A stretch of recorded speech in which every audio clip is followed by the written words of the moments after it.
Assalamualaikum warahmatullahi wabarakatuh. Salam sejahtera bagi kita semua.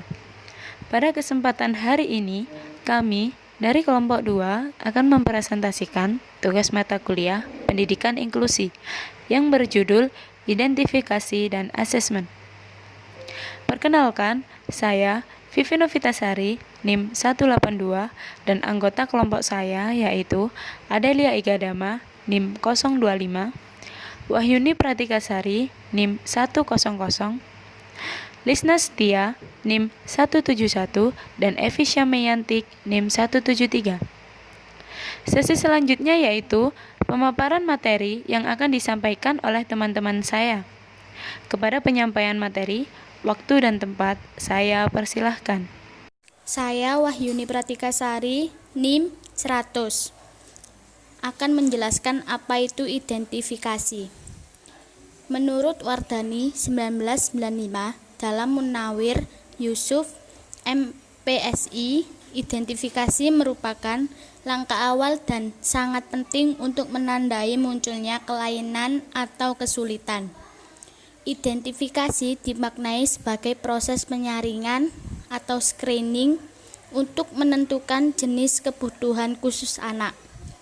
Kegiatan ini dapat dilakukan oleh guru khusus atau profesional terkait penggunaan alat atau instrumen standar maupun non-standar yang dikembangkan oleh guru maupun profesional tersebut. Saya, Vivi Novitasari, NIM 182, akan menjelaskan tentang pengertian asesmen. Menurut McLaughlin dan Lewis, atau menurut Sunardi dan Sunario tahun 2007, menjelaskan bahwa asesmen pendidikan anak berkelainan adalah proses pengumpulan informasi yang relevan dengan kepentingan anak yang dilakukan secara sistematis dalam rangka pembuatan keputusan pengajaran atau layanan khusus. Dengan demikian, dapat dimaknai bahwa asesmen anak berkebutuhan khusus adalah suatu proses pengumpulan informasi tentang anak secara menyeluruh yang berkenan dengan kondisi dan karakteristik kelainan, kelebihan, dan kelemahan sebagai dasar dalam penyusunan program pembelajaran dan program kebutuhan khusus yang sesuai dengan kondisi dan kebutuhan anak. Saya Evi Syamayantik, NIM 173, akan menjelaskan tujuan dan fungsi identifikasi dan asesmen. Tujuan identifikasi. Tujuan identifikasi secara umum adalah untuk menghimpun informasi apakah seorang anak mengalami kelainan atau penyimpangan yang bisa disebut dengan fisik, intelektual, sosial, emosional, dan sensoris neurologis dalam pertumbuhan atau perkembangannya dibandingkan dengan anak-anak lain seusianya atau anak-anak normal yang hasilnya akan dijadikan dasar untuk penyusunan program pembelajaran sesuai dengan keadaan dan kebutuhannya. Asesmen. Dari suatu asesmen dalam pendidikan adalah untuk memperoleh informasi yang relevan dalam pembuatan keputusan dalam rangka pemilihan tujuan dan sasaran pembelajaran, strategi pembelajaran, dan program penempatan yang tepat. Sedangkan fungsi asesmen dalam konteks ini adalah untuk membantu guru dan terapis dalam menyusun perencanaan pembelajaran dan program layanan kebutuhan khusus yang tepat. Saya Lisna Setia, NIM 198000171, akan menjelaskan kegiatan identifikasi dalam pendidikan khusus. Dalam rangka pendidikan inklusi, kegiatan identifikasi anak dengan kebutuhan khusus dilakukan untuk 5 keperluan, yaitu 1. Penjaringan atau screening. Penjaringan dilakukan terhadap semua anak di kelas dengan alat identifikasi anak berkebutuhan khusus atau AIAKB terlampir. 2. Pengalih tanganan atau referral. Pertama, ada anak yang tidak perlu dirujuk ke ahli lain dan dapat langsung ditangani sendiri oleh guru dalam bentuk layanan pembelajaran yang sesuai.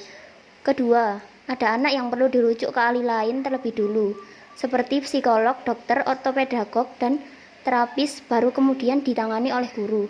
3. Klasifikasi. Pada tahap klasifikasi, kegiatan identifikasi bertujuan untuk menentukan apakah anak yang telah dirujuk ke tenaga profesional benar-benar memerlukan penanganan lebih lanjut atau langsung dapat diberi pelayanan pendidikan khusus. 4. Perencanaan pembelajaran. Pada tahap ini, kegiatan identifikasi bertujuan untuk keperluan penyusunan program pembelajaran yang diindividualisasikan atau PPI. Dasarnya adalah hasil dari klasifikasi. 5. Pemantauan kemajuan belajar. Perlu dipantau untuk mengetahui apakah program pembelajaran khusus yang diberikan berhasil atau tidak. Apakah dalam kurun waktu tertentu anak tidak mengalami kemajuan yang signifikan, maka perlu ditinjau lagi beberapa aspek yang berkaitan. Saya Adelia Igadama, NIM 198000025. Kegiatan asesmen dalam pendidikan khusus. Kegiatan asesmen dapat dilakukan oleh guru, orang tua untuk beberapa hal, dan tenaga profesional lain yang tersedia sesuai dengan kompetensinya. Kegiatan asesmen meliputi beberapa bidang antara lain asesmen akademik. Asesmen akademik sekurang-kurangnya meliputi 3 aspek, yaitu kemampuan membaca, menulis, dan berhitung. Asesmen sensoris dan motorik. Asesmen sensoris untuk mengetahui gangguan penglihatan, pendengaran. Sedangkan asesmen motorik untuk mengetahui gangguan motorik kasar, motorik halus, keseimbangan, dan lokomotor yang dapat mengganggu pembelajaran bidang lain. Asesmen psikologis, emosi, dan sosial. Asesmen psikologis dapat digunakan untuk mengetahui potensi intelektual dan kepribadian anak, juga dapat diperluas dengan tingkat emosi dan sosial anak. Ada bagian-bagian tertentu yang dalam pelaksanaan asesmen membutuhkan tenaga profesional sesuai dengan kewenangannya. Adelia Igadama, NIM 198000025.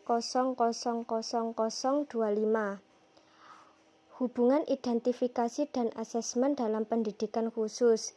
Identifikasi secara sederhana dapat diartikan sebagai kegiatan penjaringan, sedangkan asesmen dapat diartikan sebagai kegiatan penyaringan. Hubungan antara identifikasi dan asesmen dapat dijelaskan apabila dikaitkan dengan keseluruhan proses aktivitas pendidikan. Baik, sekian dari kelompok kami. Semoga bermanfaat. Apabila ada salah kata dan kekurangan, mohon maaf. Wassalamualaikum warahmatullahi wabarakatuh.